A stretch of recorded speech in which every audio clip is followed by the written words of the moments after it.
ये battery operated या जिसे हम डीसी पावर भी कहते हैं, चलने वाली वीडिंग मशीन होती है। इस मशीन में सभी फीचर्स मैंने डाले हैं। पहली विशेषता तो ये होती है कि बैटरी ऑपरेटेड होती है, इसके चलाने का कोई खर्चा नहीं होता। ये निराई बैटरी चार्ज कितने देर में होती है? बैटरी इसकी 4 घंटे में चार्ज होती है। वेल 60 वोल्ट और 50 एम्पियर की इसकी लिथियम बैटरी होती है, जिसकी लाइफ 9-10 साल होती है। एक बार की चार्जिंग में यह 1.25 से 1.5 एकड़ की निराई गुड़ाई कर देती है।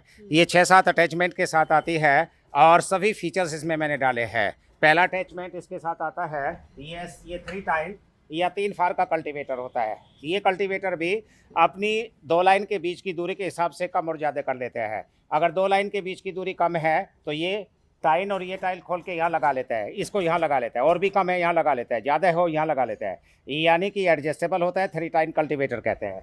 इसी के साथ में मिट्टी चढ़ाई जाती है, बहुत सारी फसलें जो रूट क्रॉप होती है, इसको रीज एंड फ्रो अटैचमेंट कहते हैं। ये भी इसी के एक ही पिन से लग जाते हैं।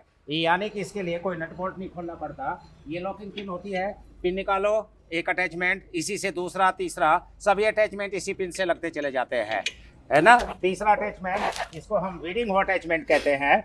ये वीडिंग हो अटैचमेंट लगाया है मैंने, इससे निराई गुड़ाई करने में और साथ के साथ हल्का सा मिट्टी को पलटा देने में, दोनों में सुविधा रहती है। रूट आउट कर देता है। रूटेड आउट का मतलब होता है कि खरपतवार को जड़ से निकाल देता है और हल्की सी पीछे से मिट्टी को पलटा देता हुआ भी